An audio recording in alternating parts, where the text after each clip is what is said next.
Yesterday we had a really long day, a bunch of meetings. Meetings and stuff, yeah. And I can't speak for Kevin. I don't do well in meetings because I'm being forced to sit for long periods of time. Right. I was not made for that. Right. My mind starts wandering. It's hard for me to stay engaged. You get a little grumpy. Yeah. Just a little. Okay, so get home. I'm like, all right, you know what? I'm going to go to bed extra early because my mind's just spent. And when Erin says extra early, she means before 6 o'clock. That's right. Which is her normal bedtime. That's right. So I hear this familiar, and I'm like, oh, man. Magnus will get super excited when he plays. Yes. And he kind of over-excites himself. Yes.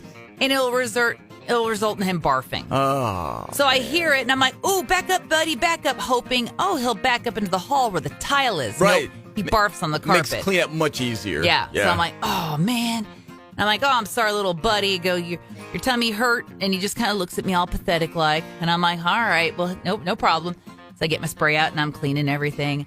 Then he hops up on the bed, and I'm thinking, oh, he's going to lay down. Nope.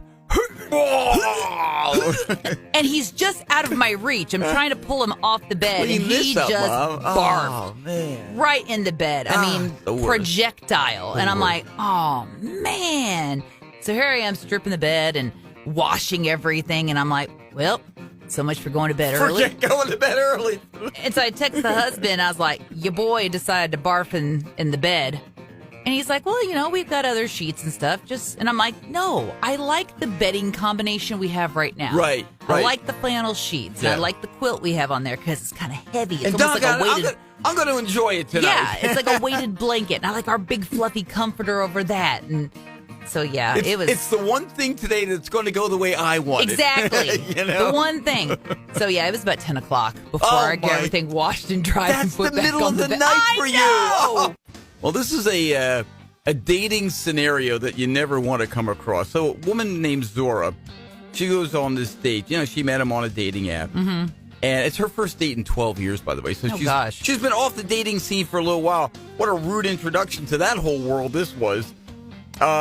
She goes out with this guy, and it was a casual date that they went on. And he orders a coffee and a scone. Didn't ask her what she wants.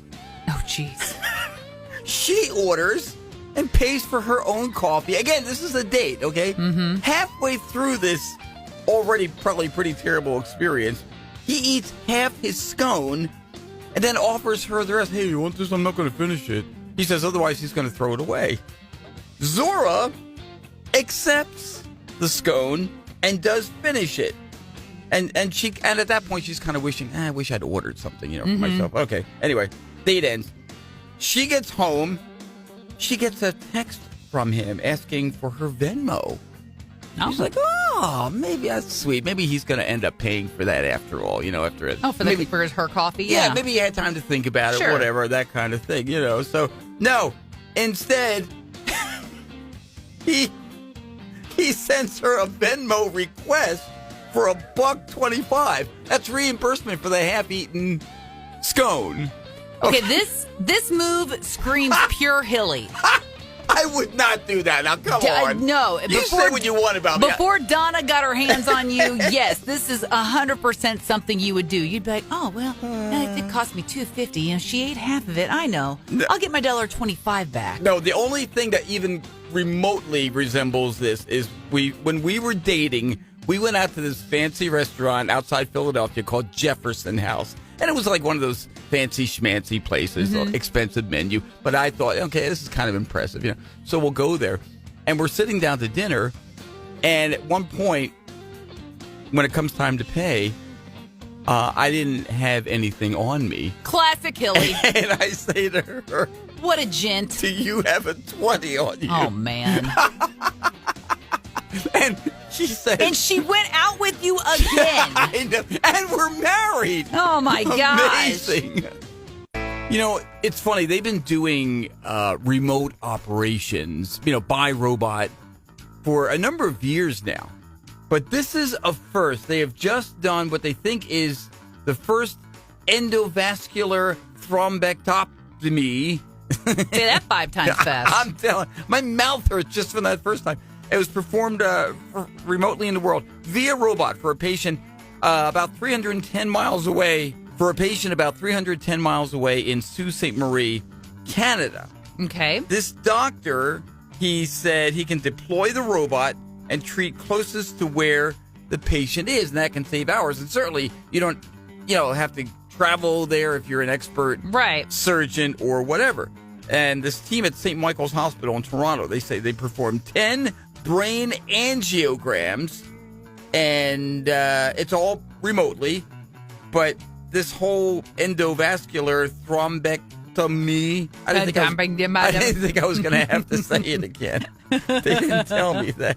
The whole idea of that is to remove blood clots. Okay. They did it via robot. Isn't that incredible? That's just amazing. I don't know. I want my doctor in the room with me. I had a feeling you weren't going to be completely on board with this. But you know what? Here's the thing, Erin. Know this. You got a whole generation of kids who have had joysticks in their hands. Think about it. They've been training for this their whole life. Yeah, but still, I would just feel better, especially what if I woke up during anesthesia or something? And well, then that can happen with anybody. And then I could just glance over and be like, okay, there's the doctor. It's going to be okay. Where's the doctor?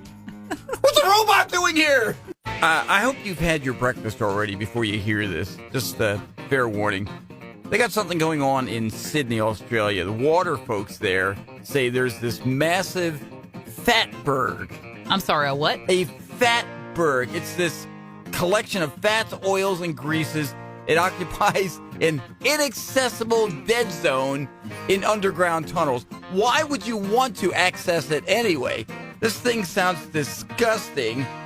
Where did it come from? It's underneath a water treatment plant, wastewater treatment plant. Well, they say water flows skim this fatburg surface, and it breaks off pieces that reach beaches, and it's got some mysterious black balls on it.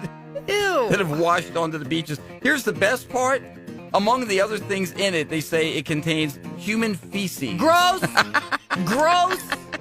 So again, officials cannot safely access the blockage location. Again, I'd be staying as far away from it as possible. Plans to go to Australia? Gone.